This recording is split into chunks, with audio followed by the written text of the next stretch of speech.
de me recevoir à Keïla. Alors très rapidement, Bezrat Hachem, en 10 minutes, j'ai choisi d'aborder un thème qui est vraiment très vaste et qui en réalité met des heures de développement et il y a tellement de choses à dire.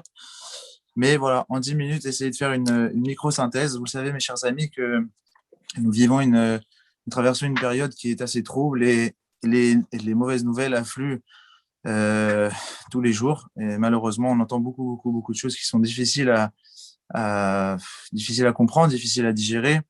Nous traversons tous des épreuves dans notre vie. Comment on fait pour tenir, pour réussir à surmonter tout ce qu'on peut traverser? Alors, mes chers amis, aujourd'hui, nous allons parler de deux choses qui sont fondamentales dans les quelques minutes que nous avons.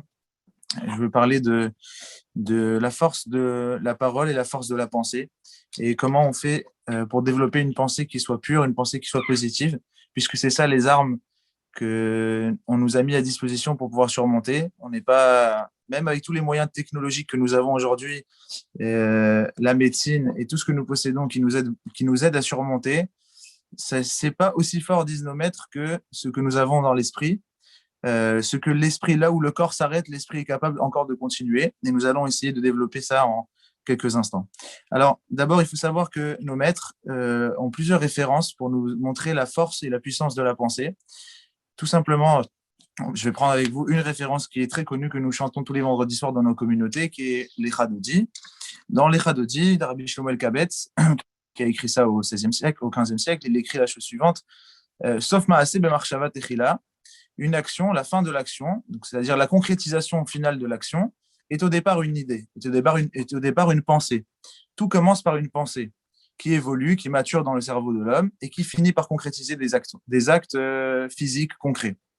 Tout part de la pensée. Nos maîtres de la Kabbalah mettent cette force ultime au-dessus de la parole et au-dessus de l'acte, donc qui est rattaché au monde de la Beria. Vous avez plusieurs sphères comme l'atmosphère, comme la stratosphère. Vous avez plusieurs sphères entre nous et Dieu.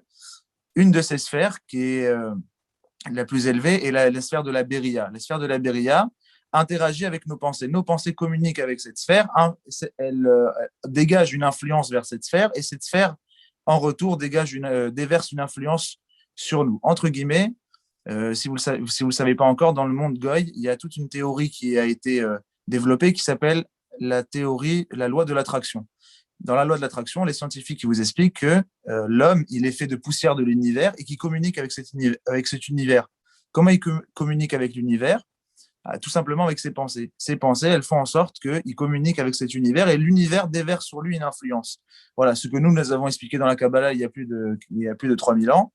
Aujourd'hui, on en discute même dans le monde scientifique. Donc, on comprend qu'il y a une forte influence qui est dégagée par toutes ces pensées.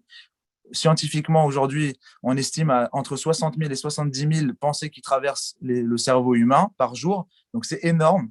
Et le travail, il va être de faire un tri sélectif, et de forcer notre pensée à s'orienter uniquement dans une bonne direction, puisque c'est une source de, de force et d'énergie qui nous permet de surmonter énormément d'épreuves.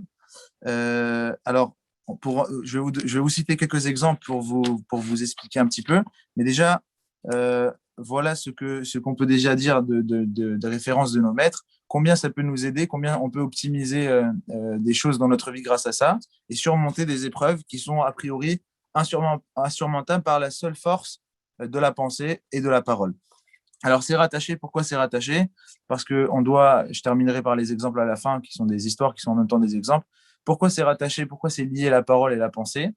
Eh bien, parce que, et c'est en même temps un conseil pratique pour pouvoir façonner une pensée qui soit positive, c'est de travailler son langage, de soigner le langage, de travailler la parole. Pourquoi? Parce que nous croyons dans le judaïsme que la parole a une force, a une puissance créatrice. De la même manière, nous dit le Talmud dans le traité Shabbat, de la même manière que Dieu a créé le monde avec la parole, nous avons été créés par un souffle divin.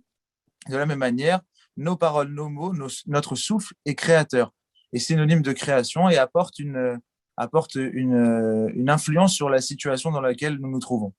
Et donc, notre Ramim nous enseigne que travailler sur son langage, c'est travailler sur ses pensées. Comment est-ce que c'est lié? Eh bien, tout simplement parce que quand vous devez réfléchir à ce que vous dites, eh bien, vous effectuez aussi un travail sur votre pensée, puisque vous allez devoir penser à chaque fois à ce que vous allez dire. Donc, forcément, quand vous faites attention à ce que vous dites, vous faites en même temps attention à ce que vous pensez. Et quand on s'habitue à dire uniquement des mots positifs et à ne pas employer de mots négatifs et à les remplacer, comme la Torah nous l'apprend dans diverses occurrences, si on sait faire ça, eh bien on nettoie son cerveau, on retire toute la pollution négative qui nous entoure au quotidien et toutes les mauvaises nouvelles qui nous assaillissent au quotidien, on arrive à les gérer plus facilement. Pourquoi? En quoi faisant? Quand on a soigné la parole. Et donc, en même temps, on a profité, en soignant sa parole, on a soigné la pensée. Alors, je vous disais tout à l'heure que parfois, là où le corps s'arrête, la pensée, elle arrive à nous faire dépasser. Eh bien, on va essayer de voir quelques exemples rapidement de personnes qui ont vécu des situations difficiles, atroces, et qui, par la seule force de la pensée, ont réussi à tout dépasser. Alors, le premier exemple que je voulais vous dire, alors d'abord, avant cela, ça, tout ce que je dis, vous pouvez vous vérifier sur Internet parce que c'est des choses qui sont des recherches scientifiques qui ont été faites. D'abord, sur la force de la parole, peut-être que vous l'avez déjà entendu précédemment. Excusez-moi, je cherche juste le nom de la personne. Bon, c'est pas grave. En tous les cas, c'est une étude qui a été faite au Japon euh, par un scientifique qui s'appelle Masaru. Et par contre, son nom de famille, je ne l'ai plus. Désolé, je l'avais sous les yeux, mais j'ai plus la page. En tous les cas, quelle a été son étude? Il a exposé donc des groupes d'individus. Il les a mis dans des salles différentes et devant eux, il a placé des bouteilles d'eau. Et il leur a demandé, donc à un groupe, il a demandé de dire que des propos positifs et à l'autre que des propos injurieux. Ensuite, ce qu'il a fait, c'est que donc il a pris il a pris l'eau, il l'a fait passer au microscope et il a analysé la forme des cristaux. Donc pour le groupe qui avait dit uniquement des propos positifs, les cristaux étaient réguliers, étaient de la forme d'un diamant, donc des beaux cristaux. Et pour le groupe dont les propos étaient injurieux, les cristaux étaient irréguliers et étaient laids. Et donc, il s'est aperçu qu'en réalité, avec notre parole, on a une influence sur tout ce qui nous entoure. Et à plus forte raison sur nous-mêmes. Quand quelqu'un il se dit à lui-même toute la journée, je suis fatigué, je suis fatigué, je suis fatigué, conséquence, il est fatigué.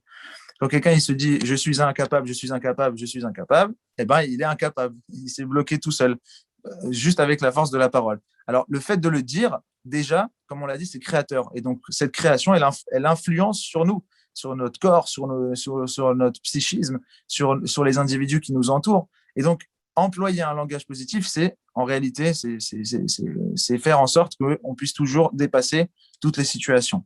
Donc voilà, ça c'était déjà pour la parole. Et pour la pensée, alors juste, je vais vous rapporter ici deux exemples. Ces exemples-là, je les ai pris dans un livre qui s'appelle La pensée positive. Je vais le montrer à la caméra. Et ça, c'est un livre, mes chers amis, que, à mon humble avis, après, c'est Monsieur le rabbin qui décide, mais à mon humble avis, c'est un livre que tout le monde doit avoir à la maison. C'est-à-dire, ça, c'est un livre, et surtout aujourd'hui, tout le monde doit l'avoir chez soi, tout le monde doit le lire. Il n'y a pas un être humain, je pense, qui doit faire l'impasse sur ce livre. En tous les cas, donc dans ce livre, il rapporte la chose suivante, l'exemple d'un soldat américain qui était un champion d'échecs donc aux États-Unis. Et donc, il y a eu la guerre du Vietnam a éclaté. Il était soldat, il était parti, donc il a été combattre sur le front et il a été fait prisonnier. Et pendant 5 ans, il est resté prisonnier au Vietnam. Il a été donc dans une cellule, dans un trou pendant 5 ans. L'histoire se termine, il rentre chez lui aux États-Unis. Il entame tout de suite une inscription pour un défi de grands joueurs d'échecs.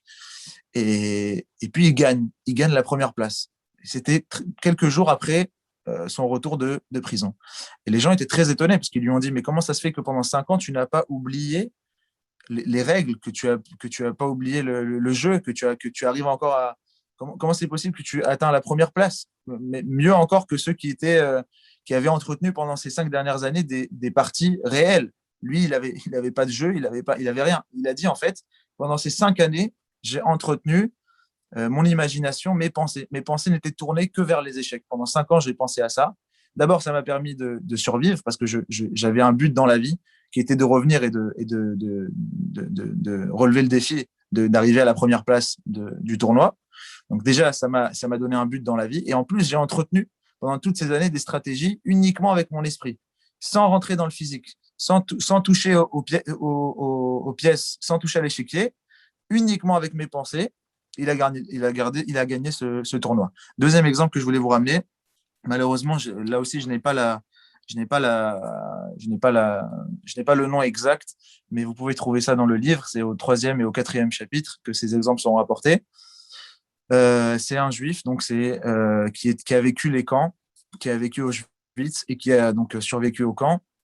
Et, euh, et ils lui ont demandé, qu'est-ce qui l'a fait tenir. Et vous avez beaucoup d'histoires comme celle-là, mais et lui il disait, il a dit, ce qui m'a fait tenir, c'est la force de l'imagination. Quelle imagination? Il a dit, je m'imaginais tous les jours comment ça allait se passer quand j'allais retrouver mes proches, quand j'allais retrouver mon épouse, quand j'allais retrouver mes enfants. Et il imaginait ça constamment. Et juste cette pensée-là qu'il a habité tous les jours, tous les jours, tous les jours, tous les jours, l'a fait un peu oublier dans quel enfer il se trouvait, mais surtout lui a donné la motivation de continuer à se battre, de continuer à se développer. Et ça, c'est quelque chose d'extraordinaire parce que quand on prend l'exemple, par exemple, quand on prend l'exemple de la Shoah, quand on prend l'exemple des rescapés, il y avait absolument rien, mais absolument rien pour que physiquement ils puissent tenir. C'est impossible. Physiquement, tout était fait pour que les gens ils quittent ce monde.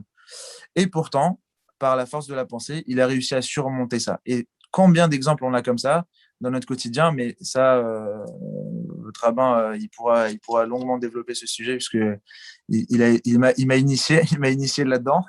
Bon, au Hachem, aujourd'hui, ça continue. Mais c'est tellement fort, mais on s'en rend pas compte. Voilà, je vous ai juste introduit, on pourrait dire encore énormément de choses. Voilà, il faut savoir cultiver cette force et surtout l'exploiter. C'est un talent qui est incroyable, c'est une force qui est incroyable. Aujourd'hui, les scientifiques qui disent qu'on n'utilise que 20% et encore de nos ressources. On pourrait faire beaucoup plus, mais c'est un exercice du quotidien. Tous les jours, il faut s'adonner à cette culture-là, à ce travail. Et je peux vous garantir que le jour où vous avez réussi à vous investir là-dedans, votre vie, votre quotidien, il est complètement différent. Votre vision surtout des choses, elle est complètement différente. Et avec ça, on arrive à surmonter toutes les situations et même celle dans laquelle on se trouve, qui, Bezrat Hashem, se terminera très bientôt.